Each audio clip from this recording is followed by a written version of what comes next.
आज का हमारा टॉपिक है इलेक्ट्रिक फ्लक्स। तो आप लोगों ने इलेक्ट्रिक फील्ड लाइंस पढ़ी हैं, ठीक है। इलेक्ट्रिक फील्ड लाइंस क्या होती हैं, हम देखते हैं पॉजिटिव और नेगेटिव टू टाइप के चार्जेस हमारे पास हैं, ठीक है। और पॉजिटिव से फील्ड लाइन जो है हमेशा आउटवर्ड होती हैं और नेगेटिव के फील्ड लाइन हमेशा इनवर्ड होती है। ये हमने इसकी प्रॉपर्टीज़ भी डिस्कस की होंगी, ठीक है। बट अगर मान लो ये फील्ड लाइन किसी सरफेस में से पास हो रही हैं, तो जो इलेक्ट्रिक फील्ड लाइन वाला कॉन्सेप्ट है ये नहीं बता सकता कि किसी सरफेस में से कितने maximum number of field line pass हो रही हैं।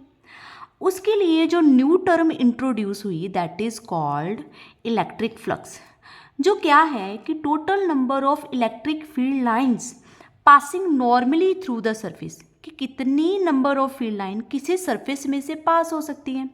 सपोज मेरे पास कोई सरफेस है, ठीक है।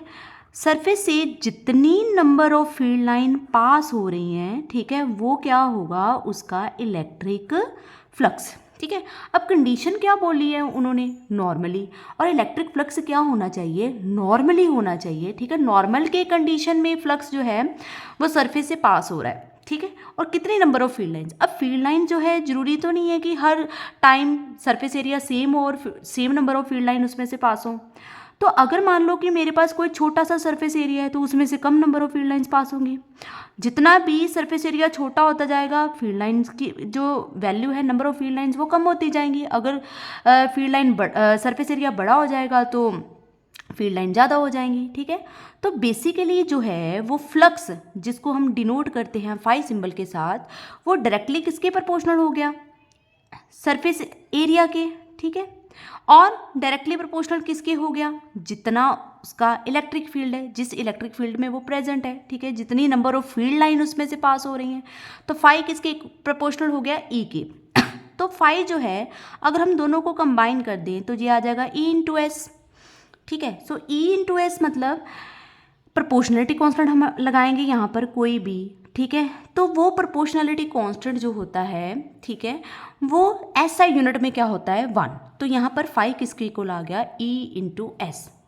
तो ऐसे हम एक एग्जाम्पल लेके समझ सकते हैं कि अगर जो है जैसे बारिश हो रही है, ठीक है, तो उसके नीचे अगर आप छोटा कंटेनर लोगे, ठीक है, छोटा सा, ठीक है, तो उसमें जो रेंज है, ठीक है, वाटर की कलेक्शन है, जो रेंज है वो उसकी जो लाइंस हैं, ठीक है, जो रेन है वो कम फॉल करेगी, ठीक है।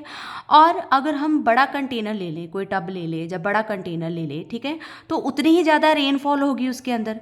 मींस जितना ज़्यादा सरफेस एरिया होगा उतनी ही ज़्यादा नंबर ऑफ फील्ड लाइन किसी सरफेस में से पास होंगी, ठीक है। अब हम सोचते हैं दिमाग में कि फील्ड लाइन तो अगर नॉर्मली ना होके सरफेस एरिया जो है कोई ना कोई एंगल बना रहा हो फील्ड के साथ, फिर तो ये कंडीशन कैसे अप्लाई होगी। तो अगर मान लो कि ये जो सरफेस एरिया है वो नॉर्मल नहीं है, ठीक है, वो कोई ना कोई एंगल बना रहा है, तो उसका अपना जो सरफेस एरिया है वो तो उसके सेंटर से लगेगा जो कि परपेंडिकुलर होता है। अब जो उसका परपेंडिकुलर है वो इलेक्ट्रिक फील्ड लाइन के साथ कोई ना कोई एंगल बना रहा है। तो इलेक्ट्रिक फील्ड हमने प्रीवियस +1 में भी पढ़ा है कि जो इलेक्ट्रिक फील्ड लाइंस होती हैं, जो हॉरिजॉन्टल कंपोनेंट है एरिया का वो हम लेते हैं एस कॉस थीटा, और जो वर्टिकल कंपोनेंट होता है वो लेते हैं हम एस साइन थीटा।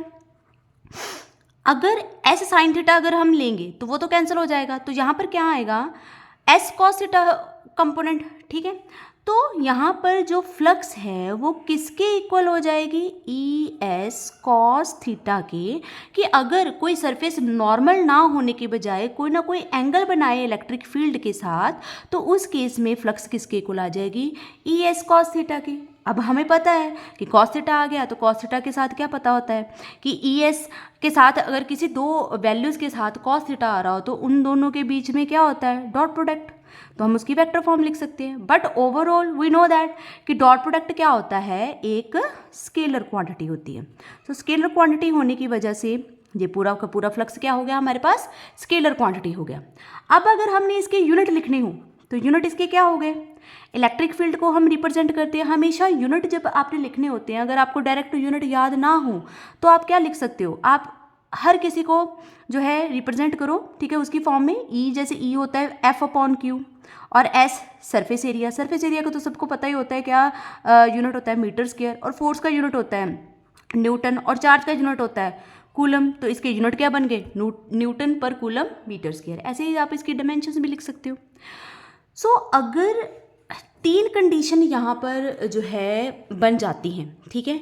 एक तो कंडीशन हो गई व्हेन फ्लक्स इज एंटरिंग, ठीक है, जब फ्लक्स एंटर कर रहा है, ठीक है, तो कंडीशन क्या होगी, सपोज कोई सरफेस है उसमें फील्ड लाइंस है, कोई फ्लक्स एंटर कर रहा है, ठीक है, तो उसमें जो एंगल है वो क्या बन जाता है, 90 से बड़ा और 180 से छोटा। मीन्स कि यहाँ से यहाँ तक तो नॉर्मल रहेगा, ठीक है, तो कोई फ्लक्स अगर इधर से एंटर कर रहा है तो वो कोई ना कोई एंगल बना रहा है, 180 बना सकता है, और 90 और 180 के बिटवीन कोई भी एंगल बना सकता है। तो उस केस में अगर मैक्सिमम हम लेके चले तो फ्लक्स हमारे पास क्या है, ई एस कॉस थीटा। अगर हम कॉस थीटा को 180 पुट करेंगे तो ये आ जाएगा हमारे पास कॉस 180 डिग्री। कॉस 180 डिग्री क्या होता है, -1, तो हमारी प्लस फ्लक्स क्या आ जाएगी, नेगेटिव। सिमिलरली अगर हम कहें कि फ्लक्स जो है वो उसमें से लीव कर रहा है, ठीक है, फ्लक्स लीव कर रहा है, तो इधर ही इलेक्ट्रिक फील्ड की डायरेक्शन है, इधर ही वो लीव कर रहा है, तो थीटा उसका क्या हो जाता है, 0 डिग्री, ठीक है।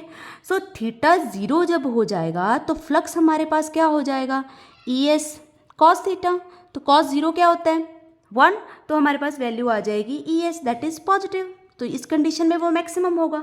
और जब वो नॉर्मली एक्ट करेगा, ठीक है, तो उस कंडीशन में थीटा हो जाएगा 90 डिग्री, और 90 डिग्री अगर हो गया तो हमारे पास फ्लक्स क्या हो जाएगी, 0। अब आपके दिमाग में ये भी क्वेश्चन आएगा कि ये तो हमने सारे सर्कुलर सरफेस ले लिए, ठीक है, अब अगर मान लो हमारे पास जो फील्ड लाइन जो पास हो रही हैं वो किसी आर्बिट्रेरी सरफेस से पास हो रही है जिसकी कोई पर्टिकुलर शेप नहीं है, लाइक दिस। अब यहाँ पर भी कोई सरफेस एरिया होगा, कोई ना कोई एंगल बनेगा, ठीक है। तो इस केस में जब भी कोई आर्बिट्रेरी सरफेस होता है तो हमें पता है, हम कैलकुलस पढ़ते हैं, ठीक है, मैथ्स में, उसमें होता है कि हम स्मॉल पोर्शन ले लेते हैं, ठीक है, डीएस का एरिया का स्मॉल पोर्शन सपोज आपने ले लिया, तो उसमें आप उसका इंटीग्रेट कर देते हो तो आपके पास टोटल रिजल्ट आ जाता है। तो हमारे पास जो है फ्लक्स जो है डी फाई स्मॉलेस्ट पोर्शन की जब हम फाइंड करेंगे तो वो हमारे पास किसके इक्वल आ जाएगी, ई डॉट डी एस के। एंड सिमिलरली जब इसको इंटीग्रेट करोगे तो पूरे सरफेस का आपके पास टोटल फ्लक्स आ जाएगा, that is equals to E dot D S. तो ये आपका है क्या है टॉपिक, इलेक्ट्रिक फ्लक्स।